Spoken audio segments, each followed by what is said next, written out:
اب جو کچھ مجھے حضرت امام المہدی کے بارے میں کہنا ہے،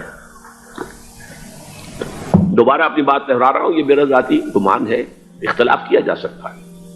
میرا گمان یہ ہے کہ یہ اب جو مجدد آئیں گے وہ حضرت مہدی ہوں گے۔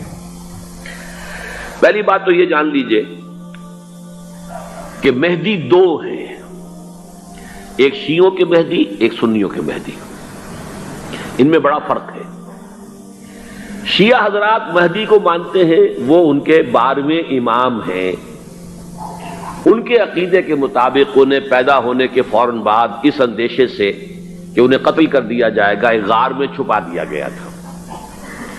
تقریباً 1200 برس سے وہ اس غار کے اندر ہیں، وہ روپوش ہیں، چھپے ہوئے ہیں، اسی لیے انہیں امام غائب کہا جاتا ہے، اور اب ان کا انتظار ہو رہا ہے، اس لیے انہیں امام منتظر بھی کہا جاتا ہے۔ اس لیے شیعوں کے دارالعلوم جو ہوتے ہیں دارالعلوم المنتظر، وہ اس لیے کہ ان کا انتظار کیا جا رہا ہے۔ تو یہ ہے، اب وہ ان کا خیال ہے کہ آخری دور میں، آخری زمانے میں وہ ظاہر ہو جائیں گے، غار سے نکل آئیں گے۔ دیکھیے، میں اس عقیدے کو اس بنا پر رد نہیں کرتا کہ یہ ناممکن ہے کہ کیسے کوئی شخص جو ہے 1200 برس تک کسی غار کے اندر زندہ رہ سکتا ہے، نہیں، میں سمجھتا ہوں ممکن ہے۔ 300 برس تک اصحاب کہف رہے کہ نہیں رہے؟ سوئے رہے۔ 300 ایئرس ہم مانتے ہیں۔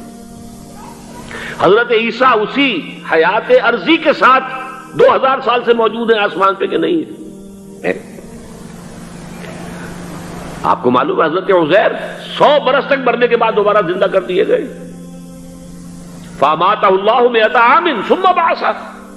تو ناممکنات میں سے کوئی سوال پیدا نہیں ہوتا، لیکن یہ کہ آیا کوئی امامت معصومہ کا تصور قرآن اور حدیث سے ہمیں ملتا ہے؟ پھر یہ کیا یہ موروثی امامت کہ حضرت علی کی نسل جو حضرت فاطمہ سے چلی ہے اسی میں یہ امامت ہوگی؟ اس کے لیے ہمارے پاس کوئی دلیل نہیں ہے، ہم اس کو تسلیم نہیں کرتے۔ ہم تو سمجھتے ہیں کہ معصومیت ختم ہو گئی محمد الرسول اللہ صلی اللہ علیہ وسلم پر، خاتم المعصومین ہے محمد الرسول اللہ۔ اب ان کے بعد تو اجتہاد ہے اور خلافت ہے، عام معاملات میں اجتہاد ہوگا، نظام خلافت کا ہوگا۔ تو ہمارے نزدیک جو میں جس مہدی کا نام لے رہا ہوں وہ مہدی ہے جو ایک مجدد ہوں گے، جیسے کہ مجددین کے نام میں نے آپ کو گنوائے ہیں، مجدد الفسانی ہو، شاہ ولی اللہ ہو، سید احمد بریلوی ہو، شیخ الہند ہو، ایک ہوں گے انسان جو پیدا ہوں گے انسانوں کی طرح عام طور پر اپنی عمر کو، پختگی کو پہنچیں گے، پھر وہ سامنے آئیں گے منظر پر، پھر وہ کام کریں گے، قیادت کریں گے، عرب میں ان کا ظہور ہوگا۔ دوسری بات یہ نوٹ کر لیجئے حضرت مہدی کے بارے میں، ہمارے ہاں احادیث کے جو مجموعے ہیں ان میں جو ٹاپ کے 2 مجموعے ہیں ان میں کہیں حضرت مہدی کا ذکر نہیں ہے، نہ صحیح بخاری میں نہ صحیح مسلم میں۔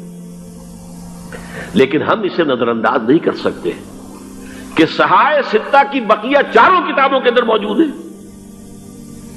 لہذا نظر انداز نہیں کر سکتے، اگنور کرنا ممکن نہیں ہے۔ اب اس میں میں چاہتا ہوں کہ کچھ حدیثیں آپ کو میں سناؤں جن میں حضرت مہدی کا تذکرہ کیا گیا ہے۔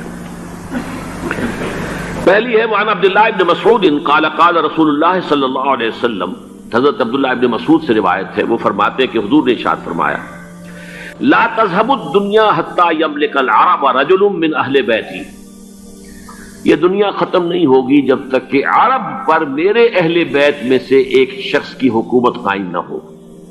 اور آپ کو معلوم ہے کہ آج تک عرب پر حضور کے اہل بیت کی کوئی حکومت قائم نہیں ہوئی، اور جب قائم ہوئی بھی تھی حضرت علی کو اگر شمار کیا جائے، اس لیے کہ حضور نے وہ جو مشہور واقعہ ہے کہ ایک چادر میں لے لیا تھا حضرت علی کو اور حضرت فاطمہ اور حضرات حسنین کو، اللہم ہؤلاء اہل بیتی، اے اللہ یہ بھی میرے اہل بیت ہیں۔ تو حضرت علی کی بھی حکومت منعقد نہیں ہوئی، پورے عالم اسلام پر ان کی حکومت نہیں تھی، اس لیے کہ شام اور مصر دونوں صوبے جو ہیں انہوں نے ان کی اطاعت قبول نہیں کی تھی۔ اس حوالے سے یہ معاملہ ابھی ہونا ہے۔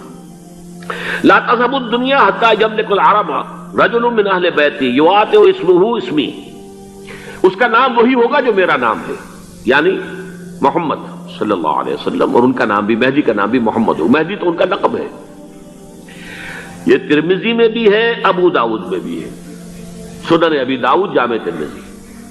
بلکہ ابو داؤد میں ایک اور روایت ہے، قال حضور نے فرمایا لو لم یبقى من الدنیا الا یوم، اگر دنیا کی زندگی میں سے کچھ بھی نہ بچے سوائے ایک دن کے، لطول اللہ تعالی ذلک اليوم، تو اللہ تعالیٰ اس دن کو لمبا کر دے گا، حتی یبعث فیہ رجلا منی، یہاں تک کہ میرے خاندان میں سے ایک شخص کو اٹھائے گا، من اہل بیتی، میرے اہل بیت میں سے، یواطئ اسمہ اسمی و اسم ابی ہے اسم ابی، جس کا نام میرے نام پر ہوگا، جس کے والد کا نام میرے والد کے نام پر ہوگا، محمد ابن عبداللہ ان کا نام ہوگا، اور وہ یملأ الارض قسطا وعدلا کما ملئت ظلما وجورا، وہ سرزمین عرب کو عدل اور انصاف سے اسی طرح بھر دیں گے جیسے کہ وہ ظلم اور زیادتی سے بھر چکی ہوگی۔